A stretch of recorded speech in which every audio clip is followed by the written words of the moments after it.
Yaman. Assalamualaikum Ustaz. Assalamualaikum Ustaz. Okay, doa. Terah sikit doa tu. Allahumma ftah alaina hikmataka wanshur alaina min khazaini rahmatika ya arhamar rahimin. Rabbi shrah li sadri wa yassir li amri wahlul 'uqdatam min lisani yafqahu qawli. Amin. Okay, duduk. Tutup pintu dulu. Okay. Okay, sebelum saya mulakan kelas hari ni, saya nak tanya di kalangan pak awak ni, kalau kita belajar pelajaran yang lepas, kita belajar apa dah?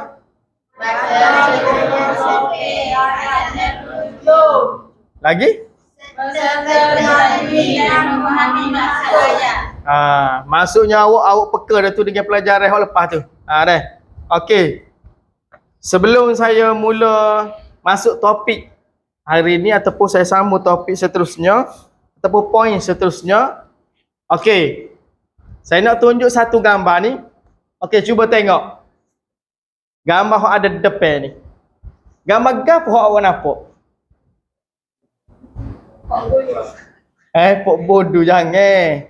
Okey, gambar apa dak awak nampak? Cuba jawab dengan betul lah. Gambar apa awak nampak ni?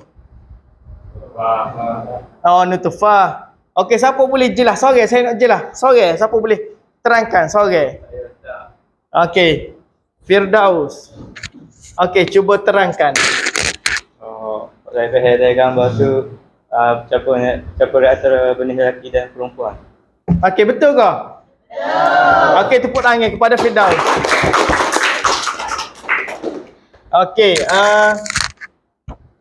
inilah orang panggil di mana percantuman benih lelaki dengan benih perempuan. Ini adalah proses paling awal lah untuk bagi kejadian manusia tu. Okey, seterusnya kita tengok sini. Tengok di slide belakang ataupun rujuk di buku awak tu. Ni muka depan dia, proses kejadian manusia menurut Islam dan sains, iaitu pendidikan Islam tingkatan 3 pada hari inilah. Okey, ni kita baca sebentar lalu lah. Ni antara ayat Al-Quran surah Al-Ghafir. Ni di mana kita telah belajar minggu lepas kan. Kita belajar dah. Minggu lepas apa? 2 hari yang lepas kan. Okey. Ini awak faham dah, kita baca itu dengan bertajuk serta memahami ke apa? Masuk dia. Okey. Seterusnya saya masuk poin yang kita nak belajar ini ialah proses kejadian manusia. Okey. Kalau tengok dalam gambar ni, proses kejadian manusia ni ada berapa? Kalau di buku awak tu ada berapa? 4. Okey, 4. Cuba sebut 4 tu. Okey. Nanti saya terai persatu satu persatu. Okey, proses kejadian manusia. Saya baca sini deh. Ini untuk rujuk ke awak. Ini menurut Al-Quran. Dalam surah Al-Ghafir, saat ni muka ayat 67 tu dia menceritakan daripada awal sehingga keluarnya bayi. Dalam surah tu.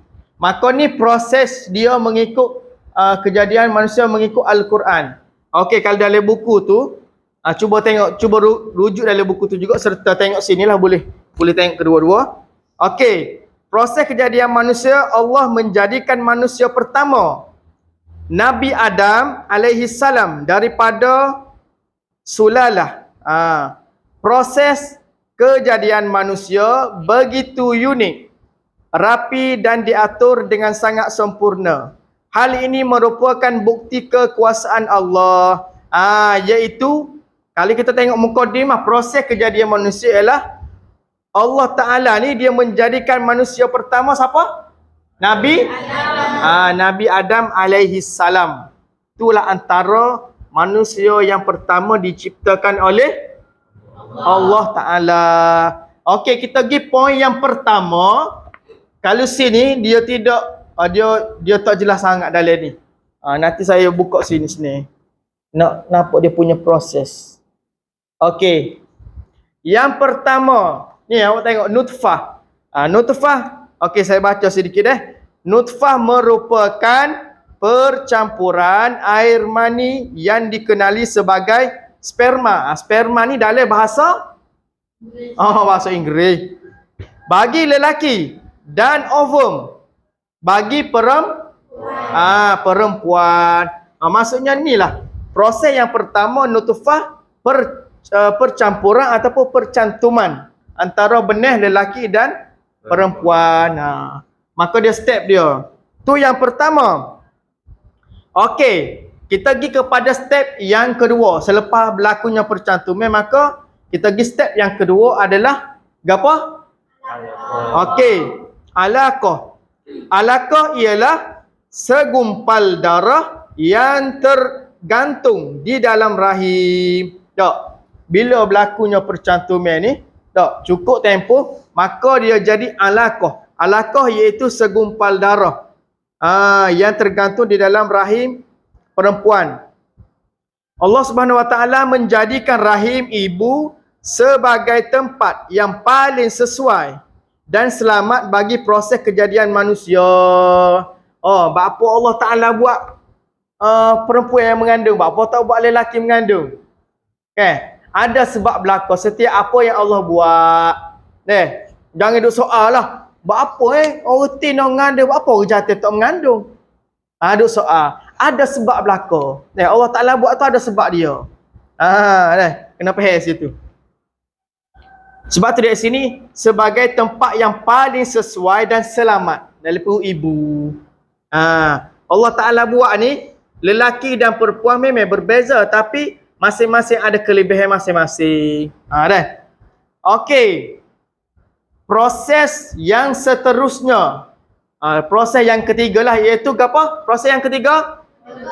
Okey, mudghah ataupun embrio. Dalam bahasa Inggeris embrio. Okey, mudghah ialah seketul daging yang lembut. Bila berlaku dah alaqah saat seketul darah, cukup tempoh dia, maka dia proses seterusnya lah mudghah iaitu seketul daging. Seketul je daging. Daging yang lembut. Tahap ini merupakan permulaan bagi pertumbuhan otak. Lepas dia jadi seketul daging tu, maka dia nak start dah tu timbul tangan. Mula-mula dia start dengan otak ada. Otak. Lepas tu start dengan anggota-anggota lain. Okey.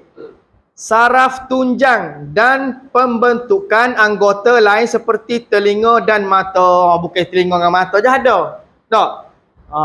Malah berlaku lah. Tak? Jari, hidung, mulut, maka betul berlaku dah. Dia bila cukup tempoh ni. Ayatnya proses Allah Ta'ala buat ni, kalau awak mikir, rasa lagu mana? Rasa, hebat. Hebat ke tak? Proses nak jadi awak seketul ni. Awak seketul lelaki, awak seketul perempuan. Hebat ke tak? Kalau awak tengok proses dia. Cukup-cukup hebat. Kadang-kadang kita mikir Allah hebatnya Allah Ta'ala. Tapi di mana kalau awak tengok di Cina-Cina di Cina, siap nak buat manusia sendiri. Lalu ni dia buat ke tak? Tak ke? Buat. Dia buat. Tapi adakah sama dia dengan Allah Ta'ala dia buat? Tak sama. Mana sama? Tak. Walaupun awak tengok dia buat sebiji macam orang tak. Mata dia klik-klik. Adakah mata dia tu boleh nampak? Tak semestinya. Ayatnya proses kejadian manusia ni tiada yang boleh tandingi. Orang Cina pun Allah Ta'ala buat. Tak kena lawan toke. Tak boleh. Gitu. Okey. Peringkat ni adalah di mana peringkat nak orang kata nak kau jadi dah. Bentuk-bentuk tubuh. Dah. Okey, nombor 4. Janin ataupun fetus. Fetus tu dalam bahasa Inggeris lah. Iaitu pada peringkat janin, pembentukan seluruh anggota telah sempurna. Bila masuk peringkat janin ataupun fetus, maka betul habis dah. Kalau Tak, kalau mau awak hok ngadu lagi kan ataupun kat awak dia pergi scan 3D kan kedai tu dok. Ha di bukan kedai di klinik. Ya. Bukan kedai. Kalau kedai pula. Dia pergi scan di klinik kan. Bila dia buat scan 3D, dia nampak dah bentuk tangan. Tak. Kadang-kadang dia nampak gerak tangan. Gerak dah tangan. Nampak telinga. Ni. Nampak kepala dia. Nah, kadang-kadang orang gini pada peringkat janin ni boleh nampak dah jantina, warna mutina kau anak jantan. Dah. Dia punya jantina tu nampak dah. Dia punya kemaluan tu nampak bila kita scan. Dengan law ni kan 5D. Tengok. Okey. Sinilah kita boleh lihat di mana proses kejadian manusia mengikut Al-Quran tu sebiji berlaku gitu kan. Apa yang datang daripada Allah Taala tu jangan kita rasa was-was, tak yakin. Lagu tu jugalah dengan ujian-ujian Allah Ta'ala buat mari dalam kehidupan kita. Ni kita tak yakin dengan Tuhan. Tak? Sedangkan Tuhan yang menjadikan kita. Tak? Kalau Allah Ta'ala tak menggerakkan tangan kita, boleh gerak ke tangan kita? Tak boleh. Sebab itulah kita hidup atas muka bumi jadi rasa hebat. Jadi rasa agah dengan tangan. Kita ni mari daripada ni je. Nutfah. Benih je. Kalau tak ada benih ni, maka tak ada awak atas dunia ni. Maka kalau tak berlaku percantuman benih, maka tak ada lah awak ni. Awak perempuan, awak lelaki, tak ada. Tak ada atas muka bumi ni. Okey. Agak-agak faham ke tak? Faham kan? Faham dah kan? Saya jelas secara, orang panggil secara detail dengan gaya yang slow dah tu. Okay. Jadi, ni adalah proses kejadian manusia mengikut Al-Quran